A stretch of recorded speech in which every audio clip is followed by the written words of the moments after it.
বিশাল আকৃতির এই ডিমের ওজন ১৮০ গ্রাম। ডিমটি পাওয়া গেছে নাটোরের লালপুরের এক মুরগির খামারে। খামারের মালিক জানান, কয়েকদিন আগে মুরগির খাঁচার ভেতরে ডিমটি পান তার মা। পরে ওজন করে দেখা যায় এর ওজন ১৮০ গ্রাম। আমি ফার্মে গেলাম, যাই আমি ভুলকি দিয়ে দেখি যে মুরগি ৩টা ডিম পাড়িছে মুরগি।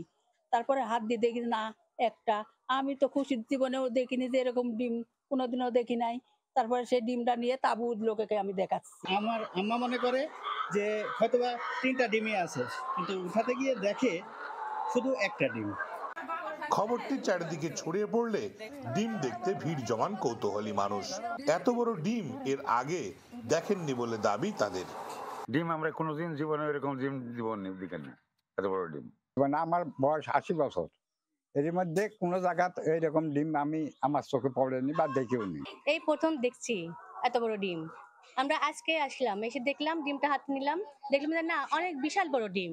ভাবে তাড়াতাড়ি দৌড়ে ছুটে আসলাম, আসার পর দেখলাম ডিম। এত বড় ডিম আমি কোনো জীবনেও দেখি নাই, এই প্রথম দেখলাম। ১৮০ গ্রাম ওজনের মুরগির ডিম অত্যন্ত বিরল ঘটনা। বিষয়টি গবেষণার আওতায় আনতে খামারটিকে গভীর পর্যবেক্ষণে রাখা হয়েছে বলে জানান উপজেলা প্রাণী সম্পদ কর্মকর্তা। একই মুরগি যদি বারবার এরকম ডিম পারে, এক মুরগি যদি খামারে যদি শেয়ার করতে পারে যে এই মুরগিটাই বারবার ডিম পাড়তেছে এরকম, তাহলে এটাকে অবশ্যই একটা গবেষণা পর্যায়ে নিয়ে আসা দরকার বলে আমরা মনে করি। আমরা সেইভাবে খামারকে সুপারভিশন তত্ত্বাবধানে রাখছি আর কি বিষয়টা। গেল ৫ মাস আগে ১ মাস বয়সের প্রায় ৭০০ লেয়ার মুরগি নিয়ে খামারটি শুরু করেন গোলাম কিবরিয়া। সম্প্রতি ডিম দেওয়া শুরু করেছে মুরগিগুলো। দেবাশিস কুমার সরকার, চ্যানেল 24, নাটোর। বসুন্ধরা ডায়াপেন্ট এখন আরো উন্নত। এই hot air through top sheet দ্রুত শোষণ করে সোনামণিকে দেয় কোমল অনুভূতি।